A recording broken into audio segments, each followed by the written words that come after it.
Friends అందరికీ నమస్తే అండి. This is Pavan jobs Adda in Telugu. SSC సిజిఎల్కి సంబంధించినటువంటి నోటిఫికేషన్ మనకు నిన్న రావడం అయితే జరిగిందనమాట. దీనికి సంబంధించినటువంటి ఆన్లైన్ అప్లికేషన్ ప్రాసెస్ కూడా ప్రారంభమైంది.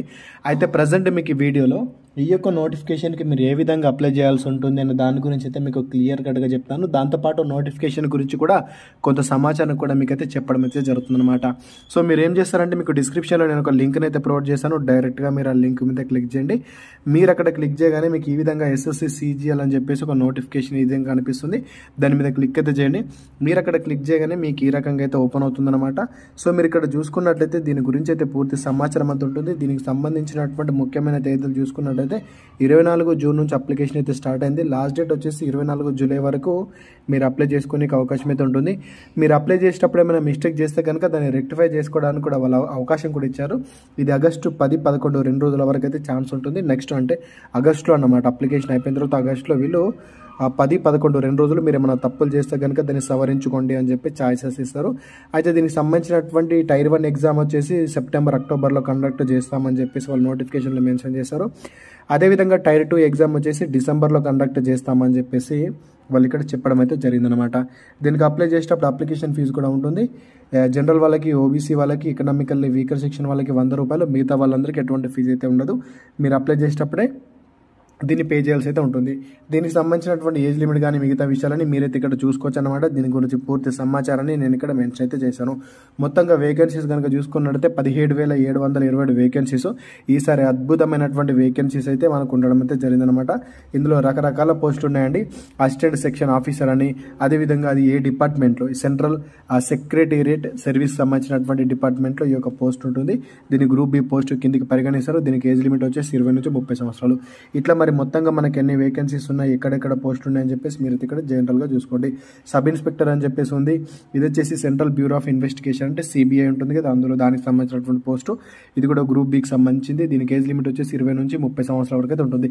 ఇట్లా ప్రతి డిపార్ట్మెంట్లో మీకు రకరకాల ఉద్యోగాలు అయితే ఉంటాయి కాబట్టి ఇదైతే జాగ్రత్తగా చెక్ అయితే చేసుకోండి. మిగతా విషయాలన్నీ కూడా మీకైతే ఇక్కడ ఉంటుంది. ఏ డిపార్ట్మెంట్లో అండి, ఇక్కడ ఏంటి అంటే డిపార్ట్మెంట్ వైజ్గా ఎక్కడెక్కడ పోస్టులు ఉన్నాయని చెప్పేసి మాత్రమే మీరైతే ఇక్కడ చూసుకోనికి అవకాశం అయితే ఉంటుంది. ఇక సెలక్షన్ ప్రాసెస్ వచ్చేసి ముందుగా మనకు టైర్ 1 ఎగ్జామ్ ఉంటుంది. ఇది ఆన్లైన్ బేస్డ్ అంటే సిబిటి కంప్యూటర్ టెస్ట్ ఉంటుంది. దాని తర్వాత టైర్ 2 అని చెప్పేసి ఉంటుంది. ఇది కూడా ఆన్లైన్లో ఉంటుంది. అదేవిధంగా దాని తర్వాత నెక్స్ట్ డెస్ట్ సెట్టింగ్ అని చెప్పేసి జనరల్గా కూడా ఉంటుంది. నేను సపరేట్గా మీకు ఒక వీడియో చేస్తాను. నేను ఈ యొక్క సెలక్షన్ ప్రాసెస్లో మనకు ఎగ్జామ్ ప్యాటర్న్ ఏ విధంగా ఉంటుంది, సిలబస్ ఏ విధంగా ఉంటుంది అని చెప్పేసి మీకు క్లియర్ కట్ వీడియో చేస్తాను. తర్వాత డాక్యుమెంట్ వెరిఫికేషన్, మెడికల్ చేసేసి మీకు ఉద్యోగాన్ని ఇవ్వడం అయితే జరుగుతుందన్నమాట. అయితే ప్రతి ఒక్క అభ్యర్థి కంపల్సరీ ఇక్కడ టెలిగ్రామ్లో కూడా జాయిన్ అవ్వండి. టెలిగ్రామ్లో ప్రతి ఇన్ఫర్మేషన్ అంతా అక్కడ అవైలబుల్గా ఉంటుంది. అన్నీ పెట్టేస్తాను నేను అక్కడనే. సో మీకు అఫీషియల్ పీడిఎఫ్ కావాలనుకుంటే కూడా ఇక్కడ క్లిక్ దగ్గర క్లిక్ చేసి పీడిఎఫ్ని డౌన్లోడ్ అయితే చేసుకోండి. అయితే మీరు అప్లై చేయాలనుకుంటే కనుక ఇక్కడ అప్లై సిజిఎల్ ఆన్లైన్ లింక్ అని చెప్పేసి మీకు కనిపిస్తుంది చూసారా, ఇక్కడ అప్లై ఆన్లైన్ మీద క్లిక్ అయితే చేయండి. మీరు అక్కడ క్లిక్ చేయగానే ఎస్ఎస్సికి సంబంధించినటువంటి అఫీషియల్ వెబ్సైట్ అయితే మీకైతే ఇక్కడ ఓపెన్ అవుతుంది అనమాట. మీరైతే ఇక్కడ జాగ్రత్తగా చెక్ అయితే చేసుకోవచ్చు. సో మీరు ఇక్కడ లాగిన్ రిజిస్టర్ ఉంది కదా, దాని మీద క్లిక్ చేయగానే మీకు ఈ రకంగా అయితే వస్తుంది. మీరు ఇది వరకు అప్లై చేసి ఉంటే కనుక ఈ యొక్క పోస్టులకి క్వాలిఫికేషన్ వచ్చేసి డిగ్రీ అయితే అర్హత, అంటే మినిమం డిగ్రీ ఉంటుంది. డిగ్రీ కాకుండా ఎవరైతే కామర్స్ చదివిన వాళ్ళు ఉంటారో, మ్యాథ్స్ చదివిన వాళ్ళు ఉంటారో సపరేట్ పోస్ట్ కూడా ఉంటుంది. అది అప్లికేషన్ చేసేటప్పుడు అయితే మనకు అర్థమవుతుంది. సో మీరు ఒకసారి అప్లికేషన్ క్లియర్గా చూస్తే మీకు అర్థమవుతుంది. చెప్పాను కదా, అప్లికేషన్ అయితే మీరు డౌన్లోడ్ చేసుకుని అయితే చూడండి. దానికి సంబంధించినటువంటి లింక్ కింద డిస్క్రిప్షన్లో మీకు అవైలబుల్గా ఉంది. మీరు ఏం చేస్తారంటే మీకు ఇక్కడ రిజిస్ట్రేషన్ నెంబర్, పాస్వర్డ్ ఎంటర్ చేసేసి ఇక్కడ అనిపిస్తున్నటువంటి క్యాప్చా అని ఈ బాక్స్లో ఎంటర్ చేసేసి లాగిన్ మీద క్లిక్ అయితే చేయండి. ఒకవేళ మీరు ఇదివరకు అప్లై చేయకపోతే కనుక మీరు ఏం చేయాల్సి ఉంటుందంటే రిజిస్టర్ అవ్వాల్సి అయితే ఉంటుంది అనమాట. ఇక్కడ రిజిస్టర్ నవ్ అని చెప్పేసి కనిపిస్తుంది చూసారా, సో దాని మీద క్లిక్ అయితే చేయండి. ఇక్కడ రిజిస్టర్ నౌ మీద క్లిక్ చేయగానే దీనికి సంబంధించినటువంటి రిజిస్ట్రేషన్ పోర్టల్ అయితే మీకు ప్రెజెంట్ అయితే ఓపెన్ అవుతుంది. సో ఇక్కడ మీరు 1 టైం రిజిస్ట్రేషన్ అయితే మీరు చేసుకోవాల్సి అయితే ఉంటుంది. ఇక్కడ మీ personal details, additional details, password creation అన్నీ ఉంటుంది. ఇక్కడ కంటిన్యూ ఉంటుంది కదా, కంటిన్యూ మీద క్లిక్ అయితే చేయండి. కంటిన్యూ మీద క్లిక్ చేయగానే ఫస్ట్ వచ్చేసి మీకు డూ హ్యావ్ ఆధార్ అని చెప్పేసి ఒక ఆప్షన్ అడుగుతుంది. ఇక్కడ ఎస్ మీద క్లిక్ చేయండి. ఎస్ మీద క్లిక్ చేసేసిన తర్వాత కింద మీ ఆధార్ నెంబర్ అడుగుతుంది. ఇక్కడ ఆధార్ నెంబర్ని, ఇక్కడ కూడా మీకు ఆధార్ నెంబర్ని క్లియర్ కట్గా అయితే రాయండి. కింద చూసుకున్నట్టు ఇక్కడ క్యాండిడేట్ నేమ్ అని చెప్పేసి ఉంటుంది కదా, 10th క్లాస్ మెమోలో ఏ విధంగా మీ పేరు ఉంటుందో సేమ్ అంతే రాయండి. ఇక్కడ వెరిఫై దగ్గర కూడా మీ పేరే రాయాలి. ఇక్కడ హ్యావ్ యువర్ చేంజ్ ఉంటుంది, దీన్ని ఏం గెలకండి. సో ఇక్కడ జెండర్ దగ్గర మీరు మేల్ అయితే మేల్, ఫీమేల్ అయితే ఫీమేల్ పెట్టండి. వెరిఫై దగ్గర కూడా సేమ్ ఇవ్వండి. మీ డేట్ ఆఫ్ బర్త్ అనమాట, డేట్ ఆఫ్ బర్త్ ని కూడా జాగ్రత్తగా మెన్షన్ చేయండి as per 10th class memo ప్రకారం అక్కడ ఇక్కడ. తర్వాత కింద మీ ఫాదర్ నేమ్ అడుగుతుంది, రెండు సార్లు అడుగుతుంది, రెండు డీటెయిల్స్ ఇవ్వండి. తర్వాత మీ మదర్ నేమ్ అడుగుతుంది, ఇక్కడ మీ మదర్ నేమ్, ఇక్కడ కూడా మీ మదర్ నేమ్ అయితే రాయండి. తర్వాత వచ్చేసి మ్యాట్రికులేషన్ సంబంధించినటువంటి డీటెయిల్స్ అడుగుతుంది, అంటే 10th క్లాస్ సంబంధించినటువంటి డీటెయిల్స్ అనమాట. సో మీరు ఇక్కడ చూసుకున్నట్టయితే మీ ఎడ్యుకేషన్ బోర్డ్ ఏంటి అని చెప్పేసి అడుగుతుంది, దాన్ని అయితే మీరు ఇవ్వాలి. ఈ బోర్డ్ని ఎట్లా సెలెక్ట్ చేసుకోవాలంటే మీరు ఇక్కడ క్లిక్ చేయగానే ఏపీ వాళ్ళు కానీ తెలంగాణ వాళ్ళు ఇక్కడ జాగ్రత్తగా చూడండి. ఒకవేళ ఏపీ వాళ్ళు అయితే కనుక board of secondary education Andhra Pradesh అని చెప్పేసి ఉంటుంది, జాగ్రత్తగా చూసుకోండి. ఒకవేళ తెలంగాణ వాళ్ళు అయితే కనుక కొంచెం కిందనే board of secondary education Telangana అని చెప్పేసి ఉంటుంది. సో జాగ్రత్తగా చూసుకొని అయితే రాసేసేయండి. అదేవిధంగా వెరిఫై దగ్గర కూడా సేమ్ అట్లనే ఇవ్వండి. సో నెక్స్ట్ వచ్చేసి ఇక్కడ రూల్ నెంబర్ ఉంది కదా, మీ 10th class hall ticket number రాయండి. ఇక్కడ కూడా మీ 10th క్లాస్ హాల్ టికెట్ నెంబర్ని రాయండి. అదేవిధంగా year of passing, me 10th క్లాస్ని మీరు ఏ సంవత్సరంలో పాస్ అయ్యారో ఆ ఇయర్ని రాయండి. ఇక్కడ కూడా సేమ్ అంతే రాసేసేయండి. అదేవిధంగా highest level of education qualification అనమాట. సో ఇక్కడ మీరు క్లిక్ చేయగానే మీకు ఇక్కడ ఆప్షన్స్ అడుగుతుంది, జాగ్రత్తగా చూసుకోండి. మెట్రికులేషన్ ఉంటుంది, హయ్యర్ ఉంటుంది, అదేవిధంగా గ్రాడ్యుయేషన్, డిప్లొమా అన్ని రకాలుగా ఉంటాయి. అంటే 10th కి సంబంధించినటువంటి ఉద్యోగాలకి మీరు అప్లై చేయాలనుకుంటే గనుక, అంటే ఎంటీఎస్ కానీ ఇటువంటి ఉద్యోగాలు ఉంటాయి కదా, అవన్నీ 10th క్లాస్ సంబంధించినటువంటి ఉద్యోగాలు. ఒకవేళ మీరు 10వ తరగతి మాత్రమే పాస్ అయితే మీరు మెట్రికులేషన్ అని పెట్టండి. మీరు ఇంటర్ పాస్ అయితే కనుక, ఇంటర్ పాస్ అయి ఉంటే కనుక మీరు హయ్యర్ సెకండరీ అని పెట్టుకోండి. లేదు నేను డిగ్రీ పాస్ అయి ఉన్నా అనుకుంటే కనుక మీరు ఇక్కడ గ్రాడ్యుయేషన్ పెట్టుకోండి. అంతకంటే ఇంకెక్కువ పోస్ట్ గ్రాడ్యుయేషన్ పిహెచ్డీ ఉన్నా కూడా అదే తెచ్చుకోండి. అంటే దీని అర్థం ఏంటి అంటే, ఒకవేళ మీరు ఏ క్వాలిఫికేషన్ అయితే ఇస్తారో ఆ లెవెల్కి సంబంధించినటువంటి ఉద్యోగాలకైతే మీరైతే అప్లై అయితే చేసుకోవచ్చు. మెట్రికులేషన్ పెడితే ఎంటీఎస్ లెవెల్, హయ్యర్ సెకండరీ పెడితే ఫేస్ 12 కానీ సిహెచ్ఎస్ఎల్ కానీ వాటికి, అదేవిధంగా గ్రాడ్యుయేషన్ పెడితే కనుక అన్నిటికీ వర్తిస్తుంది. సీజీఎల్ కి వర్తిస్తుంది, ఎంటీఎస్ కి వర్తిస్తుంది, సిహెచ్ఎస్ఎల్ లాంటి ఉద్యోగాలకు కూడా వర్తిస్తుంది. కాబట్టి మీ క్వాలిఫికేషన్ ఏది ఉంటే దాన్ని అయితే పెట్టేసుకోండి. అదేవిధంగా వెరిఫై దగ్గర కూడా సేమ్ ఇవ్వండి. అదేవిధంగా ఇక్కడ మీ యొక్క మొబైల్ నెంబర్ని దాని కిందనే చూసుకున్నట్లయితే మీ యొక్క ఈమెయిల్ ఐడిని ఇచ్చేసిన తర్వాత ఇక్కడ మీ యొక్క మొబైల్ నెంబర్ని అదేవిధంగా మీ ఈమెయిల్ ఐడిని రాసిన తర్వాత పక్కన ఓటీపీ అని చెప్పేసి ఉంటుంది, గెట్ ఓటీపీ అని. దాని మీద క్లిక్ చేయగానే మీ మొబైల్ నెంబర్కి అదేవిధంగా మీ ఈమెయిల్ ఐడికి ఒక ఓటీపీ వస్తుంది. వచ్చినటువంటి ఓటీపీని దానికైతే ఎంటర్ అయితే చేసేసేయండి. సో ఓటీపీని ఎంటర్ చేసిన తర్వాత వ్యాలిడేట్ అని చెప్పేసి పక్కన వస్తుంది, దాని మీద క్లిక్ చేశారంటే ఈ రకంగా వ్యాలిడేటెడ్ అని వస్తుంది. తర్వాత సేవ్ అండ్ నెక్స్ట్ మీద క్లిక్ అయితే చేయండి. సేవ్ అండ్ నెక్స్ట్ మీద క్లిక్ చేయగానే సక్సెస్ అని వస్తుంది, అప్పుడు ఓకే మీద క్లిక్ అయితే చేసేసేయండి. సో వన్స్ ఓకే మీద క్లిక్ చేయగానే మీకు రిజిస్ట్రేషన్ నెంబర్ అనేది మీకు జనరేట్ అయిపోతుంది. ఇది మీ యొక్క రిజిస్ట్రేషన్ నెంబర్, జాగ్రత్తగా చెక్ అయితే చేసుకోండి. సో ఇక్కడ నెక్స్ట్ చూసుకున్నట్టయితే దీనికి సంబంధించినటువంటి కొంత డీటెయిల్స్ చదవండి. ఇప్పుడు మీకు ఒక ఈమెయిల్ వస్తుంది, మీరు ఇంతకు ఇచ్చినటువంటి ఈమెయిల్ కి మీ మొబైల్ నెంబర్ కి ఒక ఈమెయిల్ వస్తుంది. అందులో మీ పాస్వర్డ్ ఉంటుంది అనమాట. మీ పాస్వర్డ్ అయితే జాగ్రత్తగా చూసుకోండి. ఓకే, ఇక్కడ కంటిన్యూ ఉంది కదా, కంటిన్యూ మీద క్లిక్ చేయండి. కంటిన్యూ మీద క్లిక్ చేయగానే మీకు రిజిస్ట్రేషన్ నెంబరు అదేవిధంగా మీ పాస్వర్డ్ ఎంటర్ చేయండి అని చెప్పేసి అడుగుతుంది. రిజిస్ట్రేషన్ నెంబర్ వచ్చేసి మీరు ఇందాక చూసారు కదా, అదే మీ రిజిస్ట్రేషన్ నెంబరు. పాస్వర్డ్ వచ్చేసి మీ యొక్క మొబైల్కి వస్తుంది, ఈమెయిల్కి లేదా మీ మొబైల్కి వస్తుంది. చెక్ చేసుకొని వాటిని ఎంటర్ చేసేసి ఇక్కడ అనిపిస్తున్నటువంటి ఈ యొక్క క్యాప్చాని ఈ బాక్స్లో ఎంటర్ చేసేసి డైరెక్ట్గా లాగిన్ మీద క్లిక్ అయితే చేయండి. లాగిన్ అయిన తర్వాత నెక్స్ట్ వచ్చేసి ఇక్కడ మీ యొక్క పాస్వర్డ్ అనేది మీరు సెట్ చేసుకోండి అని చెప్పేసి వస్తుంది. అంటే కొత్తగా మీరు ఒక పాస్వర్డ్ని అయితే సెట్ అయితే చేసుకోవాలి. ఇక్కడ ఓల్డ్ పాస్వర్డ్ ఉంది కదా, మీరు ఇంతకు ముందు లాగిన్ అయ్యేటప్పుడు కొట్టినటువంటి పాస్వర్డ్ కొట్టాలి. ఇక్కడ న్యూ పాస్వర్డ్ దగ్గర ఇక్కడ ఒకటి, అదేవిధంగా కన్ఫర్మ్ దగ్గర మీరు డీటెయిల్గా రాయాల్సి అయితే ఉంటుంది. మొత్తం మినిమం ఒక 8 లెటర్స్ ఉండాలి, ఒక క్యాపిటల్ ఉండాలి, ఒక స్మాల్ ఉండాలి, ఒక నెంబర్ ఉండాలి, ఒక స్పెషల్ క్యారెక్టర్ ఉండాలి. ఇక్కడ మీరు స్క్రీన్ మీద చూస్తున్నారు కదా, ఈ రకంగా పాస్వర్డ్ ఉండేటట్టు అయితే చూసుకోండి. సో మీరు అక్కడ పాస్వర్డ్ మీద రాసేసిన తర్వాత నెక్స్ట్ మీకు ఒక 2 క్వశ్చన్స్ అడుగుతుంది, సెక్యూరిటీ క్వశ్చన్స్ అని చెప్పేసి. జనరల్ గా చూడండి, క్వశ్చన్స్ ఈ రకంగా ఉంటాయి. మీరు ఎక్కడ పుట్టారు, అదేవిధంగా మీ యొక్క మదర్స్ మిడిల్ నేమ్ ఏంటి, మీ ఫేవరెట్ మూవీ ఏంటి, అదేవిధంగా మీ యొక్క ఫస్ట్ స్కూల్ నేమ్ ఏంటి, దాంతోపాటు మీ ఫేవరెట్ బుక్ ఏంటి అని చెప్పేసి ఈ రకంగా మీకు కొన్ని రకాల క్వశ్చన్స్ అయితే అడుగుతుంది. సో ఫర్ ఎగ్జాంపుల్ ఎక్కడ పుట్టారు అని చెప్పేసి అడుగుతుంది first question. What city where you Born it అని చెప్పేసి మీరు ఎక్కడ పుట్టారు అది రాసుకోండి. అది కాకుండా వేరే క్వశ్చన్ ఇచ్చినా కూడా పెద్ద కష్టం ఏం లేదు. సో నెక్స్ట్ వచ్చేసి మీ ఫేవరెట్ మూవీ కానీ, అదేవిధంగా what was the name of your first school, ఇట్లా ఏదో ఒకటి జనరల్గా పెట్టుకొని వాటికి సంబంధించినటువంటి ఆన్సర్ అయితే రాసుకోండి. ఎందుకోసం అంటే ఒకవేళ మీరు పాస్వర్డ్ మర్చిపోయినప్పుడు కానీ మీరు వాటిని రికవరీ చేసుకోవడానికి వాళ్ళు అట్లా రాస్తారు. సో ఏదో ఒకటి అయితే ఇచ్చేసేయండి. అన్ని డీటెయిల్స్ ఇచ్చిన తర్వాత సేవ్ అండ్ నెక్స్ట్ మీద క్లిక్ అయితే చేయండి. మీరు ఓకే మీద క్లిక్ చేయగానే మీకు మరొకసారి లాగిన్ అవ్వమంటుంది. మీరు కొత్తగా క్రియేట్ చేసుకున్నటువంటి పాస్వర్డ్ ఉంది కదా, దాంతో అయితే మీరు లాగిన్ అయితే అవ్వండి. సో ఇక మీరు లాగిన్ అవ్వగానే నెక్స్ట్ మీ యొక్క అడిషనల్ డీటెయిల్స్ అని వస్తుంది. ఇవన్నీ అయితే మీరు ఇవ్వాలి. ఫస్ట్ వచ్చేసి మీ కేటగిరీ ఉంటుంది, మీ ఏ కేటగిరీ ఆ కేటగిరీ అయితే ఇచ్చేయండి. వెరిఫై దగ్గర కూడా సేమ్ అదే ఇచ్చేసేయండి.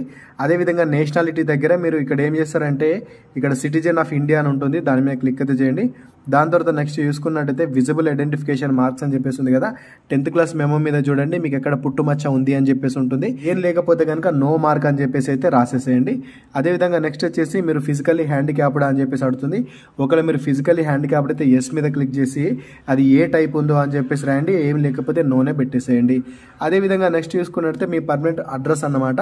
ఇక్కడ మీరు ఏం చేస్తారంటే మీ అడ్రస్ని అయితే చాలా చాలా జాగ్రత్తగా రాయండి, మిస్టేక్స్ మాత్రం చేసుకోకండి. సో ఇక్కడ మీ అడ్రస్ దగ్గర మీ హౌస్ నెంబరు, మీ విలేజ్, అదేవిధంగా మీ మండల్ రాసేయండి. తర్వాత ఇక్కడ మీ స్టేట్ దగ్గర మీ స్టేట్ని సెలెక్ట్ చేసుకోండి. ఏపీ అయితే ఏపీ, తెలంగాణ అయితే తెలంగాణ. నెక్స్ట్ వచ్చేసి ఇక్కడ మీ డిస్టిక్ ఉంటుంది, మీరు ఏ డిస్టిక్కి చెందిన వాళ్ళు మీ యొక్క డిస్టిక్ని అయితే సెలెక్ట్ అయితే చేసుకోండి. తర్వాత మీ పిన్ కోడ్ అన్నమాట, మీ పిన్ కోడ్ని అయితే ఇక్కడ ఎంటర్ అయితే చేసేసేయండి. ఒకవేళ మీ యొక్క పర్మనెంట్ అడ్రస్ అదేవిధంగా మీరు ప్రజెంట్ ఉంటున్నటువంటి అడ్రస్ రెండు సేమ్ అయితే కనుక మీరు అప్పుడు ఇక్కడ ఎస్ మీద క్లిక్ అయితే చేయండి. ఎస్ మీద క్లిక్ చేయగానే మీరు పైన ఇచ్చినటువంటి అడ్రస్ మొత్తం ఆటోమేటిక్లీ మీకు కింద పేస్ట్ అయితే అయిపోతుంది. ఒకవేళ మీ పర్మనెంట్ అడ్రస్ అదేవిధంగా మీ యొక్క ప్రజెంట్ అడ్రస్ వేరైతే కనుక వేరైతే రాసేసేయండి. సో అన్ని ఇచ్చేసిన తర్వాత సేవ్ అండ్ నెక్స్ట్ మీద క్లిక్ అయితే చేయండి. సేవ్ అండ్ నెక్స్ట్ మీద క్లిక్ చేయండి, సక్సెస్ వస్తుంది. ఓకే మీద క్లిక్ చేయండి. నెక్స్ట్ వచ్చేసి డిక్లరేషన్ అనమాట. సో ఈ బాక్స్లో టిక్ మార్క్ పెట్టేసి ఇక్కడ ప్రివ్యూ ఓటీఆర్ అని చెప్పేసి ఉంటుంది, దాని మీద క్లిక్ అయితే చేయండి. సో ఇక్కడ మీ డీటెయిల్స్ అని మీరు కరెక్ట్ ఇచ్చారా లేదా అని చెప్పేసి 1-2 జాగ్రత్తగా అయితే చెక్ అయితే చేసుకోండి. అన్ని కరెక్ట్ ఉంటే కనుక మీరు ఇక్కడ ప్రింట్ తీసుకోవచ్చు, లేదు అనుకుంటే కనుక ఇక్కడ డిక్లేర్ అని చెప్పేసి ఉంటుంది, డిక్లేర్ మీద క్లిక్ చేశారంటే డిక్లరేషన్ సబ్మిటెడ్ సక్సెస్ఫుల్లీ అని చెప్పేసి వస్తుంది. ఓకే మీద క్లిక్ అయితే చేయండి. సో మీరు ఎప్పుడైతే అక్కడ ఓకే మీద క్లిక్ చేస్తారో మీ యొక్క రిజిస్ట్రేషన్ ప్రాసెస్ అనేది కంప్లీట్ అయిపోయినట్టు లెక్క. మీరైతే ఇక్కడ జనరల్ గా కింద చూసుకున్నట్టయితే ఇక్కడ మనకి ఏమేమి జాబ్స్ ఉన్నాయి ఏంటి అని చెప్పేసి అన్ని కూడా మనకి ఇక్కడ కనిపిస్తాయి. ఇక్కడ లైవ్ ఎగ్జామినేషన్స్, అప్లికేషన్స్, అదేవిధంగా అప్లికేషన్ హిస్టరీ అని చెప్పేసి అన్ని కనిపిస్తాయి అన్నమాట. అయితే ప్రజెంట్ మనం అప్లై చేయాలనుకున్నటువంటి జాబ్ ఏంది CGL కాబట్టి కంబైన్ గ్రాడ్యుయేషన్ లెవెల్ అని చెప్పేసి మనకు పైన కనిపిస్తుంది. దీని అప్లికేషన్ స్టార్టింగ్ డేట్ అదేవిధంగా లాస్ట్ డేట్ అన్ని కనిపిస్తున్నాయి. సో ఇక్కడ మీరు ఏం చేస్తారంటే అప్లై అని చెప్పేసి కనిపిస్తుంది కదా, అప్లై మీద క్లిక్ అయితే చేయండి. అప్లై మీద క్లిక్ చేయండి. దీనికి సంబంధించినటువంటి సమ్ డీటెయిల్స్ అన్ని క్లియర్గా చదవండి అని చెప్పేసి అన్ని వస్తుంది. ఇక్కడ ఫామ్ ఫిల్ అని చెప్పేసి ఉంటుంది, దాని మీద క్లిక్ చేయండి. క్లిక్ చేయగానే ఇక్కడ మీకు సంబంధించినటువంటి మీరు ఇంతకు ముందు ఇచ్చినటువంటి డీటెయిల్స్ అన్ని ఆటోమేటిక్లీ అన్ని కనిపిస్తాయి. అన్ని కరెక్ట్ గా ఉన్నాయో లేదో చూడండి. అన్ని కరెక్ట్ ఉంటే కనుక ఇక్కడ నెక్స్ట్ ఉంటుంది కదా, నెక్స్ట్ మీద క్లిక్ అయితే చేయండి. మళ్ళీ ఒకసారి ఓకే మీద క్లిక్ చేయండి. తర్వాత మీ ఎడ్యుకేషన్ డీటెయిల్స్ అని చెప్పేసి అడుగుతుంది. ఇక్కడ హైయెస్ట్ క్వాలిఫికేషన్ దగ్గర మీ క్వాలిఫికేషన్ ఏంటి ఇవ్వండి. ఎందుకోసం అంటే హైయెస్ట్ క్వాలిఫికేషన్ దీనికి మినిమం డిగ్రీ అనమాట. డిగ్రీ పైన చదువుకున్న వాళ్ళైతే దీనికి అప్లై అయితే చేసుకోవచ్చు CGLకి. అదేవిధంగా నెక్స్ట్ చూసుకున్నట్టయితే క్వాలిఫైడ్ డీటెయిల్స్ ఎడ్యుకేషన్ క్వాలిఫికేషన్ అని చెప్పేసి ఉంది. ఇక్కడ కూడా మీరు డిగ్రీ అని చెప్పేసి అయితే గ్రాడ్యుయేషన్ అని చెప్పేసి అయితే ఇవ్వండి. సో అదేవిధంగా ఇక్కడ ఈ ఎసెన్షియల్ క్వాలిఫికేషన్ స్టేటస్ అని చెప్పేసి ఉంది కదా, ఇక్కడ మీరు పాస్డ్ అని చెప్పేసి అయితే పెట్టాలి. అంటే ఇక్కడ ఏంటి అంటే దీనికి క్వాలిఫికేషన్ డిగ్రీ కదా, గ్రాడ్యుయేషన్ మరి మీరు పాస్ అయ్యారా లేదా అని చెప్పేసి అడుగుతుంది. సో ఇక్కడ పాస్డ్ అని రాసిన తర్వాత సో ఇది ఇక్కడ మీరు గమనించాల్సినటువంటి విషయం ఏంటి అంటే వాళ్ళు ఇక్కడ క్లియర్ గా చెప్పారు 1 ఆగస్టు 2024 నాటికి మీ యొక్క డిగ్రీ అనేది కంప్లీట్ అయి ఉండాలి. దీని తర్వాత ఒకవేళ మీ డిగ్రీ కంప్లీట్ అయిపోతే కనుక మీరైతే నోటిఫికేషన్ కి ఎలిజిబుల్ అయితే కాదన్నమాట. నెక్స్ట్ ఆప్షన్ చూసుకున్నట్టయితే పాసింగ్ ఇయర్ అని చెప్పేసి ఉంది కదా, మీ యొక్క డిగ్రీ మీరు ఏ సంవత్సరంలో పాస్ అయ్యారో ఆ సంవత్సరాన్ని అయితే మెన్షన్ అయితే చేయండి. అదేవిధంగా నెక్స్ట్ వచ్చేసి స్టేట్ అన్నమాట. మీ యొక్క యూనివర్సిటీ అనేది అంటే మీరు చదువుకున్నటువంటి ఇన్స్టిట్యూట్ అనేది ఏ స్టేట్ లో ఉంది. ఏపీ వాళ్ళైతే ఏపీ, తెలంగాణ వాళ్ళైతే తెలంగాణ అని చెప్పేసి మెన్షన్ అయితే చేయండి. దాని తర్వాత నెక్స్ట్ చూసుకున్నట్టయితే నేమ్ ఆఫ్ ద యూనివర్సిటీ అని చెప్పేసి ఉంది కదా, మీ యూనివర్సిటీ ఏంటో దాన్ని అయితే ఇచ్చేయండి. ఏపీ అని తెలంగాణ ఏదైనా కానీ అన్ని యూనివర్సిటీస్ ఉంటాయి. తెలంగాణ వాళ్ళకి వచ్చేసి కాకతీయ యూనివర్సిటీ కానీ అదేవిధంగా ఉస్మాన్ యూనివర్సిటీ కానీ అన్నీ మీకు ఇక్కడ అవైలబుల్గా ఉంటాయి. ఇక్కడ ఉస్మాన్ యూనివర్సిటీ అని, నిజాం ఇన్స్టిట్యూట్ మెడికల్ సైన్స్ అంటే రకరకాలుగా ఉంటాయి. మీది ఏ యూనివర్సిటీ అన్ని జాగ్రత్తగా ఇచ్చేసుకోండి. నెక్స్ట్ వచ్చేసి రూల్ నెంబర్ ఉంది కదా, మీ డిగ్రీ హాల్ టికెట్ నెంబర్ని రాయండి. అంటే మీ ఫైనల్ సెమిస్టర్ రూల్ నెంబర్ ఉంటుంది కదా, మీ యొక్క హాల్ టికెట్ నెంబర్ అయితే రాసండి. దాని తర్వాత పర్సెంటేజ్ మీకు డిగ్రీలో ఎంత పర్సెంటేజ్ ఆఫ్ మార్క్స్ వచ్చినాయో దాన్ని కూడా మెన్షన్ చేసేసి లాస్ట్ లో సేవ్ అండ్ నెక్స్ట్ మీద క్లిక్ అయితే చేయండి. సేవ్ అండ్ నెక్స్ట్ మీద క్లిక్ చేసిన తర్వాత ఈ రకంగా సేవ్డ్ సక్సెస్ఫుల్ అని వస్తుంది. ఇక్కడ ఓకే మీద క్లిక్ చేయండి. సో నెక్స్ట్ వచ్చేసి మీకు దీనికి సంబంధించినటువంటి అడిషనల్ ఇన్ఫర్మేషన్ అయితే వస్తుంది అనమాట. ఫస్ట్ చూసుకున్నట్లయితే మీరు ఎక్స్ సర్వీస్ మ్యాన్ అడుగుతుంటే అయితే వేస్తే లేకపోతే నో పెట్టండి. అదేవిధంగా మీకు ఏజ్ రిలాక్సేషన్ మీకు అవసరమా అని చెప్పేసి నెక్స్ట్ ఆప్షన్ అడుగుతుంది. వీళ్ళు అడిగినటువంటి ఏజ్ కంటే ఉంటే సరిపోతుంది. ఒకవేళ SC ST వాళ్ళకి 5 సంవత్సరాలు, OBC వాళ్ళకి 3 సంవత్సరాలు ఎక్స్ట్రా ఉంటుంది కదా, ఒకవేళ మీరు దాన్ని యూజ్ చేసుకుంటే కనుక అప్పుడు ఎస్ మీద పెట్టండి. ఒకవేళ వాళ్ళు మెన్షన్ చేసినటువంటి ఏజ్ ఉంటే కనుక మీరు అప్పుడు నో మీద క్లిక్ అయితే చేయండి. ఓకేనా. ఒకవేళ మీరు ఎస్ మీద క్లిక్ చేస్తే కనుక మీరు ఏ కేటగిరీకి చెందిన వాళ్ళు దేనిది అని చెప్పేసి కింద వస్తుంది, దాని అయితే మెన్షన్ అయితే చేయండి. అదేవిధంగా నెక్స్ట్ కింద చూసుకున్నట్లయితే do you want to make your personal information అని చెప్పేసి ఒక ఆప్షన్ వస్తుంది. ఇక్కడ ఎస్ మీద క్లిక్ చేసి మళ్ళీ ఇక్కడ సేవ్ అండ్ నెక్స్ట్ మీద క్లిక్ అయితే చేయండి. సేవ్ అండ్ నెక్స్ట్ మీద క్లిక్ చేసిన తర్వాత మీకు నెక్స్ట్ స్టెప్ వచ్చేసి ఇక్కడ అడిషనల్ ఇన్ఫర్మేషన్ 2 అని చెప్పేసి ప్రిఫరెన్సెస్ అని చెప్పేసి వస్తుంది. ఎగ్జామినేషన్ కి మీరు ఎక్కడ ప్రిఫరెన్సెస్ ఇస్తారు అని చెప్పేసి. ఇప్పుడు సౌత్ రీజన్ వాళ్ళకి ఎక్కడ ఉంటుంది, ఏపీ వాళ్ళకి, తెలంగాణ వాళ్ళకి మీకు దగ్గరలోనే సెంటర్స్ ఉంటే చూసుకొని అయితే పెట్టుకోండి. సో మొత్తంగా చూసుకుంటే హైదరాబాద్ అని, ఒకవేళ ఏపీ వాళ్ళకైతే విశాఖపట్నం అని చాలా రకాల మనకు ఉంటాయి. మీకు ఏది దగ్గర ఉంటే దాన్ని అయితే పెట్టేసుకోండి. సో మొత్తం 3 ప్రిఫరెన్స్ అయితే ఇవ్వాల్సి అయితే ఉంటుంది. దాని తర్వాత నెక్స్ట్ చూసుకున్నది ఫిజికల్లీ హ్యాండిక్యాప్డ్కి సంబంధించింది. మీరు రిజిస్ట్రేషన్ టైంలో మీరు అక్కడ ఎస్ పెడితే కనుక దానికి సంబంధించినటువంటి డీటెయిల్స్ మీరు ఇక్కడ ఫిల్ చేయాల్సి ఉంటుంది. సో మీరు అప్పుడు అక్కడ నో పెట్టారు కాబట్టి దీంతో ఇప్పుడు మీకు అవసరం అయితే లేదు. అదేవిధంగా so do you have physical limitation అని చెప్పేసి వస్తుంది. మీరు ఏం చేస్తారంటే నోనే పెట్టేసేయండి. అదేవిధంగా నెక్స్ట్ చూసుకున్నట్లయితే you also applying the post of junior statistical officer. ఈ జూనియర్ స్టాటికల్ ఆఫీసర్ కూడా మీరు అప్లై చేయాలనుకుంటున్నారా అని చెప్పేసి అడుగుతుంది. అదేవిధంగా కింద చూసుకున్నట్టయితే మీరు స్టాటికల్ ఇన్వెస్టిగేషన్ గ్రేడ్ 2 అని ఈ 2 పోస్టులు అయితే ఉంటాయి. మరి మీరు వీటికి అప్లై చేస్తారా అని చెప్పేసి అడుగుతుంది. మరి వీటికి సంబంధించినటువంటి స్పెషల్ క్వాలిఫికేషన్ మీ దగ్గర ఉంటే కనుక అప్పుడు మీరు ఎస్ మీద పెట్టాల్సి అయితే ఉంటుంది. మరి వాళ్ళు అడిగినటువంటి స్పెషల్ క్వాలిఫికేషన్ ఏంటి అంటే జూనియర్ స్టాటికల్ ఆఫీసర్కి వచ్చేసి డిగ్రీ అనేది ఉండాలి. దాంతోపాటు ఇంటర్లో మీరు మ్యాథమెటిక్స్ చదివిన వాళ్ళైతే దీనికి అప్లై అయితే చేసుకోవచ్చు. లేదు అనుకుంటే కూడా మీకు డిగ్రీలో స్టాటిక్ సబ్జెక్ట్ ఉంటుంది కదా, మీరు డిగ్రీలో స్టాటిక్ సబ్జెక్ట్ చదివినా కూడా మీరైతే ఆ పోస్ట్కి అప్లై అయితే చేసుకోవచ్చు. అదేవిధంగా స్టాటికల్ ఇన్వెస్టిగేటర్కి వచ్చేసి ఇక్కడ కూడా స్టాటిక్ చదివిన వాళ్ళైతే దీనికి అప్లై అయితే చేసుకోవచ్చు అనమాట. మీరు ఒకసారి ఇవి చూసుకోండి. ఒకవేళ వీళ్ళు అడిగినటువంటి క్వాలిఫికేషన్ మీ దగ్గర ఉంటేనే కనుక వాళ్ళు మాత్రమే పెట్టండి, లేదా మిగతా క్వాలిఫికేషన్ ఉన్న వాళ్ళు కూడా నోనే పెట్టేసేయండి. సో నెక్స్ట్ వచ్చేసి సేవ్ నెక్స్ట్ ఉంటుంది కదా, సేవ్ నెక్స్ట్ మీద క్లిక్ అయితే చేసేసేయండి. సేవ్ నెక్స్ట్ మీద క్లిక్ చేయండి. ఈ రకంగా సక్సెస్ అని చెప్పేసి వస్తుంది. నెక్స్ట్ వచ్చేసి మీ యొక్క సిగ్నేచర్ని మీ యొక్క ఫోటోని అయితే మీరు అప్లోడ్ చేయాల్సి అయితే ఉంటుంది అనమాట. అయితే ఇక్కడ ఫోటో వచ్చేసి మీకు లైవ్ క్యాప్చర్ అయితే ఉంటుంది. ఫోటోని లైవ్గానే మీరు ఇక్కడ క్యాప్చర్ చేసుకోవాల్సి అయితే ఉంటుంది. ఫోటో వచ్చేసి దీనికి సంబంధించినటువంటి ఒకటి మై ఎస్ఎస్సి అని చెప్పేసి ఒక అప్లికేషన్ అయితే ఉంటుంది. అప్లికేషన్ అయితే డౌన్లోడ్ చేసుకోండి. నేను డిస్క్రిప్షన్లో దాని లింక్ ఇచ్చాను. లేదనుకుంటే ప్లే స్టోర్కి వెళ్ళేసి మై ఎస్ఎస్సి అని చెప్పేసి దాన్ని డౌన్లోడ్ అయితే చేసుకోండి. అదేవిధంగా సిగ్నేచర్ కనుక చూసుకున్నట్లయితే సిగ్నేచర్ అనేది చాలా చాలా నీట్గా ఉండాలి. దీని విడుతూ అదేవిధంగా హైట్ వచ్చేసి 6 సెంటీమీటర్స్ అదేవిధంగా 2 సెంటీమీటర్స్ అయితే ఉండాలి. బ్లర్ ఉన్నా ఎలా ఉన్నా కూడా వాళ్ళు తీసుకోరు. అయితే సిగ్నేచర్ని మీరు ఏ విధంగా అప్లోడ్ చేయాల్సి ఉంటుంది, అదేవిధంగా దాని సైజ్ని ఏ విధంగా కన్వర్ట్ చేసుకోవాలని చెప్పేసి నేను ఆల్రెడీ వీడియో చేశాను. ఈ వీడియో లింక్ కింద డిస్క్రిప్షన్లో ఉంటుంది. మీరు కంపల్సరీ వీడియో చూసి మీ సిగ్నేచర్ని మీరు సెట్ చేసుకున్న తర్వాతనే మీరు అప్పుడు అప్లోడ్ అయితే చేసేసేయండి. మరి ఫోటోని ఏ విధంగా చేసుకోవాలో చూసుకున్నట్లయితే ఈ మై ఎస్ఎస్సి అప్లికేషన్ ఓపెన్ చేయగానే మీ రిజిస్ట్రేషన్ నెంబరు మీ పాస్వర్డ్ని ఎంటర్ చేయమని అడుగుతుంది. ఇవరకు మీరు ఎస్ఎస్సిలో లాగిన్ అయిన యూజర్ నేమ్ పాస్వర్డ్ని ఎంటర్ చేసేసి ఈ క్యాప్చర్ని బాక్స్లో ఎంటర్ చేసేసి లాగిన్ అయితే అవ్వండి. సో మీరు ఇంతవరకు అప్లై చేసినటువంటి డీటెయిల్స్ కూడా అన్నీ ఉంటాయి. ఇంతకుముందు మీరు సీజీఎల్కి అప్లై చేశారు కాబట్టి దానికి సంబంధించినటువంటి డీటెయిల్స్ అయితే మీకు షో చేస్తుంది. సో ఇక్కడ క్యాప్చర్ అనే ఆప్షన్ కనిపిస్తుంది, దాన్ని మీరు క్లిక్ చేయండి. క్లిక్ చేయగానే మీకు ఈ రకంగా అయితే వస్తుంది అనమాట. ఫోటో అనేది ఈ రకంగా నీట్గా ఉండాలి. ఒకవేళ క్లియర్గా లేకపోయినా స్పెట్స్ పెట్టుకున్నా మాస్క్ పెట్టుకున్నా మీ ఫోటో అనేది రిజెక్ట్ అవుతుందని చెప్పేసి వీళ్ళైతే చెప్తారు. ఇక్కడ ఫోటో ఈ రకంగా ఉంటే మీకు ఎలాంటి ఇబ్బంది అయితే లేదు. కింద మీకు ఇక్కడ ఫోటోకు సంబంధించినటువంటి ఆప్షన్ ఉంది కదా, దాని మీద క్లిక్ అయితే చేయండి. క్లిక్ చేయగానే ఇక్కడ మీరు క్లిక్ చేయగానే మీకు ఈ రకంగా అయితే షో అవుతుంది అనమాట. ఇక్కడ మీరు డైరెక్ట్ కెమెరాని చూసుకుంటే మీరు డైరెక్ట్ ఏం చేస్తారంటే క్యాప్చర్ చేయాల్సి అయితే ఉంటుంది. నేను లైవ్గానే మీకు క్యాప్చర్ చేసి చూస్తున్నాను. మీరు ఇదే విధంగా అయితే చేసేసేయండి. సో ఇందులో ముఖ్యమైనది ఏంటి అంటే మీ యొక్క ఫోటోని మీరు అప్లోడ్ చేసినప్పుడే చాలా జాగ్రత్తగా అప్లోడ్ చేసుకోండి. ఇక్కడ క్యాప్చర్ అని చెప్పేసి కనిపిస్తుంది కదా, ఇక్కడ క్లిక్ చేసినా కూడా మీకు ఫోటో అనేది తీసుకోవచ్చు. సో అప్పుడు మీరు ఏం చేస్తారంటే మీకు డెస్క్టాప్ మోడ్ అనేది ఆఫ్ చేసుకొని అయితే మీరైతే తీస్తే మీకు ఈ రకంగా వస్తుంది. లేదనుకుంటే అప్లికేషన్లో కూడా నేను చెప్పాను కదా, అప్లికేషన్లో కూడా మీరు ఓపెన్ చేసుకొని చేసినా కూడా మీకు ఈ రకంగా అయితే వస్తుంది. అయితే ఇక్కడ సిగ్నేచర్ ఉంది కదా, సిగ్నేచర్ అని చెప్పిన వీడియో చూడండి. ఆ వీడియో సిగ్నేచర్ని సెట్ చేసుకుని అప్పుడు అప్లోడ్ అయితే చేయండి. లేకపోతే సిగ్నేచర్ అయితే అప్లోడ్ అయితే అవ్వదన్నమాట.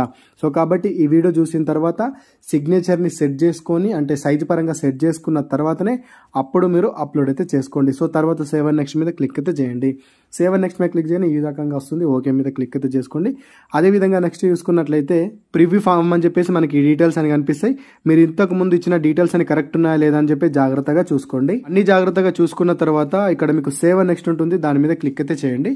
సో నెక్స్ట్ వచ్చేసి డిక్లరేషన్ అని చెప్పేసి కనిపిస్తుంది. ఇక్కడ బాక్స్ లో టిక్ మార్క్ పెట్టేసి ఇక్కడ కనిపిస్తున్నటువంటి ఈ క్యాప్చాని ఈ బాక్స్ లో ఎంటర్ చేసేసి సేవ్ నెక్స్ట్ మీద క్లిక్ అయితే చేయండి. సో సేవ్ నెక్స్ట్ మీద క్లిక్ చేయగానే మీ అప్లికేషన్ అనేది మొత్తం కంప్లీట్ అయిపోయినట్టే. ఈ రకంగా ఫామ్ రిసీవ్డ్ సక్సెస్ఫుల్లీ అని చెప్పేసి వస్తుంది. దీని తర్వాత 100 రూపాయల అప్లికేషన్ ఫీ కూడా ఉంటుంది ఓబీసీ వాళ్ళకి, జనరల్ వాళ్ళకి, ఈడబ్ల్యూఎస్ వాళ్ళకి. సో నెక్స్ట్ స్టెప్ వచ్చేసి మీకు పేమెంట్ వస్తుంది. మీరు అక్కడ నుంచి పేమెంట్ అయితే చేసుకోవచ్చు. పేమెంట్ చేసిన తర్వాత నెక్స్ట్ మీకు ఈ రకంగా అయితే వస్తుంది అనమాట. అప్పుడు మీరైతే మీ యొక్క అప్లికేషన్ ని ప్రింట్ అయితే తీసుకోవచ్చు అనమాట. ఇక్కడ ప్రింట్ అప్లికేషన్ ఉంది కదా, ప్రింట్ అప్లికేషన్ మీద క్లిక్ చేసి మీ యొక్క పీడిఎఫ్ అయితే డౌన్లోడ్ అయితే చేసుకోండి. ఈ రకంగా అయితే ఉంటుందన్నమాట. మీకు అర్థమైంది అనుకుంటున్నాను. స్టెప్ బై స్టెప్ అప్లై అయితే చేసుకోండి. సో ఎవరైతే ఇండ్ వరకు వీడియో చూసారో ఇండ్ వరకు వీడియో చూసా బ్రో అని చెప్పేసి కామెంట్ చేయండి. అదే విధంగా చివరిలో ఒక చిన్న విషయం ఏంటి అంటే ఎవరైతే మన వెబ్సైట్ ఓపెన్ చేస్తారో వెబ్సైట్ ఓపెన్ చేసిన తర్వాత మీకు ఈ రకమైనటువంటి యాడ్స్ కనిపిస్తుంది. సో జస్ట్ వన్ టైం మాత్రమే యాడ్స్ మీద క్లిక్ చేసే ప్రయత్నం చేయండి. సో మీకు వీడియో నచ్చితేనే ఒకసారి క్లిక్ చేయండి. మీరు నాకు హెల్ప్ చేసేది అదే. సో ఎక్కువ మొత్తంలో చేయకండి, జస్ట్ ఒక పర్సన్ ఒక్కోసారి క్లిక్ చేసే ప్రయత్నం చేయండి. అందుకోసం నేను లాస్ట్ లో ఈ విషయాన్ని అయితే చెప్తున్నాను. సో మీరు నాకు పరోక్షంగా హెల్ప్ చేసిన వాళ్ళు అవుతారు. సో ఇదన్నమాట, మీకు అర్థమైంది అనుకుంటున్నాను. ఇంకా మీకు ఏమైనా డౌట్ ఉంటే కింద కామెంట్ చేయండి. అదేవిధంగా మీ ఫ్రెండ్స్కి వీడియోని షేర్ చేయడం మాత్రం మర్చిపోకండి. Thanks for watching. అందరికీ ఆల్ ది బెస్ట్. జై భారత్.